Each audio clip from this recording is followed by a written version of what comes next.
Mae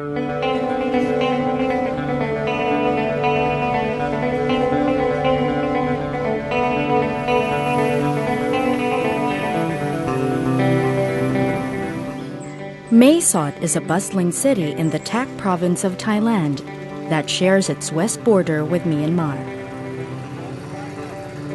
Mae Sot is also the mainland access between Myanmar and Thailand through the Thai-Myanmar Friendship Bridge. The city has grown steadily as a trading center for gems, teak, and other agricultural products. Today, its economy is booming, fueled by the cheap source of migrant labor from Myanmar. Mae Sot City is a magnet for migration from Myanmar due to its status as a special economic zone. The last decade saw the exodus of migrants and refugees to Thailand due to the volatile political situation and great natural disasters like Typhoon Nargis that happened in Myanmar. Indeed, Mae Sot is like a promised land for migrants. It is also a transit area to other cities in Thailand that offer better opportunities, not only for work, but also for education and social services. However, majority of the people who cross the border have no legal documents. They don't arrest you when you cross, but you have the opportunity to be arrested anytime if the police check. But at the same time, when the officer would like to, obviously have to enforce the law. These people can be arrested anytime. Children face risks as they move from one place to another within a country. They encounter greater problems when they cross political borders. They come alone or with a parent. It can make them more vulnerable. We saw a lot of a story that children, when they were forced in the sexual exploitation situation or in the factory with work 24 hours, and when legal status of children is very fragile, like they are undocumented or they cross the border illegally, that make their situation in the destination is more worse.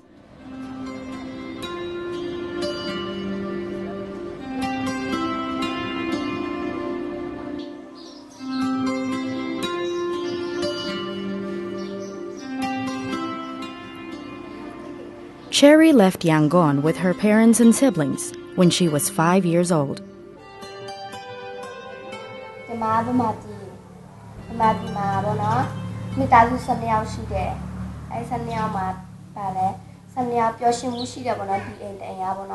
This is from Burma, where she used to live in Yangon.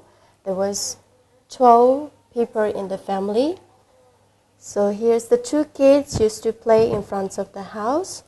So everything is happy, a happy house. Cherry's family was forced to migrate because of a family feud that led to financial hardship. And then they start traveling from Yangon to Mae Sot. Here in Mae Sot, they used to live together. One day when Cherry was 8 years old, a man came and persuaded her mother to allow Cherry to work in Bangkok. They rode a car to Bangkok, where a woman employer took Cherry after paying the recruiter. In the day, she has to do cleaning in the house, like housekeeper.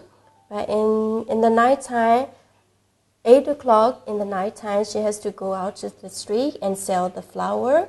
So this is where she used to go to the restaurants and sell the flower here. To go sell the flower every day, 100 roses. She has to sell the whole things.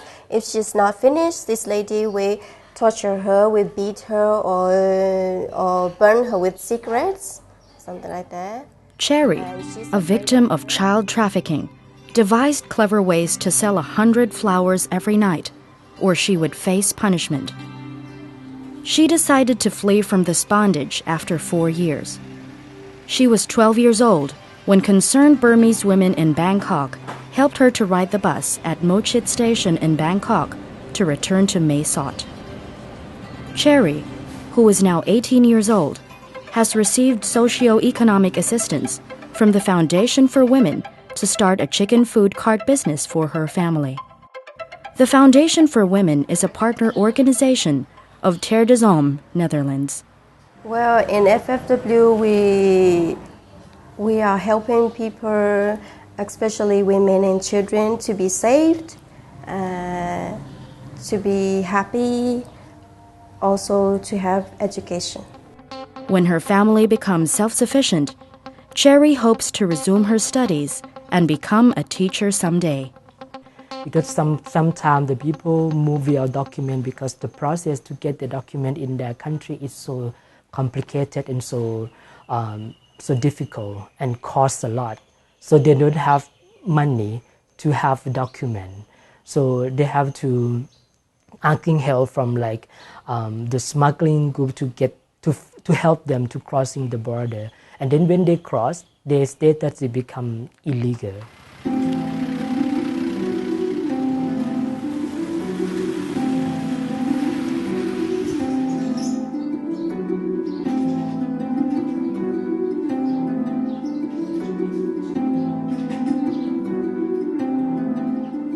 San Min is a stateless child with no birth registration in Myanmar or in Thailand. He lived in Yangon, Myanmar until he was 8 years old. His mother, a widow, left him under the care of his grandmother. When his grandmother died, San Min was forced to cross the border and live with his mother. San Min was unwelcome and unwanted by his stepfather.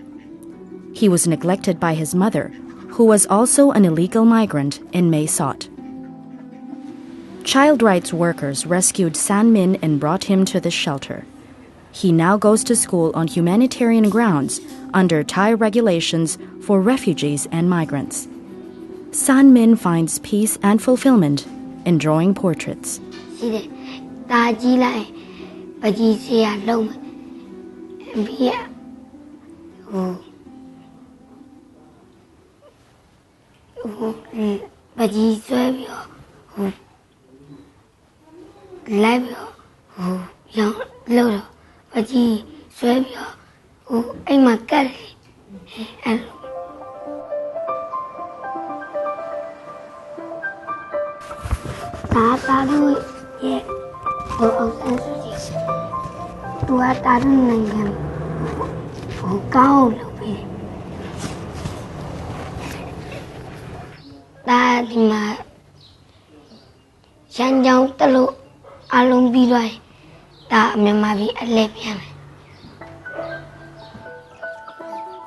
For most migrants, Mae Sot is a possible passage to Bangkok, Pattaya, and to other places of better opportunity. For San Min and other children on the move, Mae Sot is just a temporary place of shelter.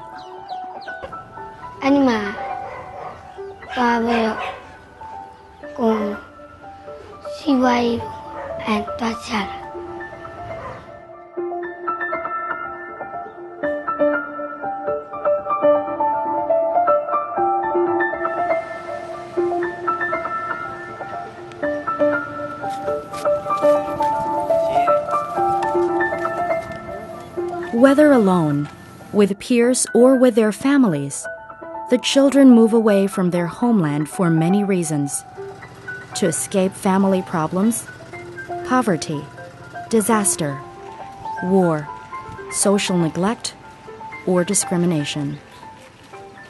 So, ပထမတစ်ချက်အနေနဲ့ဆိုလို့ရှိရင်ကလေးတွေကိုဒီလိုမျိုး children on the move ဖြစ်နေတဲ့ကလေးတွေမှာသူတို့အသိပညာတွေပေါ့အန္တရာယ်ရှိနိုင်မဲ့အသိပညာတွေ awareness လုပ်ပေးဖို့လိုအပ်တယ်။တတိယအချက်အနေနဲ့ဆိုလို့ရှိရင်တော့ဒီမိဘတွေကိုအလောက်ကိုင်းအခွင့်အလမ်းတွေအတွက်လမ်းဖွင့်ပေးဖို့လိုအပ်တယ်။မိဘတွေအလောက်ကိုင်းအခွင့်အလမ်းအဆင်ပြေတယ်ဆိုရင် child labor တွေလည်းဖြစ်မလာတော့ဘူး။နောက်ပြီးလို့ရှိရင်ကလေးတွေခေါင်းပုံဖြတ်ခံရတဲ့ဟာမျိုးတွေလည်းဖြစ်မလာနိုင်တော့ဘူး။ While there are still gaps in the child protection policies to protect children on the move, organizations like the Social Action for Women, another partner of Terre des Hommes, Netherlands, expanded its services to answer the needs of orphaned or abandoned children. The parents of these children are either detained, deported, or no longer able to care for them. The issue of children on the move in the greater Mekong subregion cannot be resolved by separate actions of individual countries. They need some part of the collaboration to just ensure that when they were detected in the country of destination, they have a safe place, they have provide immediate support or some like shelters or food or any legal services for them in the short time, and have a safe repatriation or reintegration. So clearly, theဒီကလေးတိုင်းကဘယ်နေရာမှာပဲနေနေကောင်းမွန်တဲ့ပညာသင်ကြားခွင့်ကောင်းမွန်တဲ့နေထိုင်ခွင့်ကောင်းမွန်တဲ့ရည်တည်ခွင့်တွေနဲ့နေစေချင်တယ်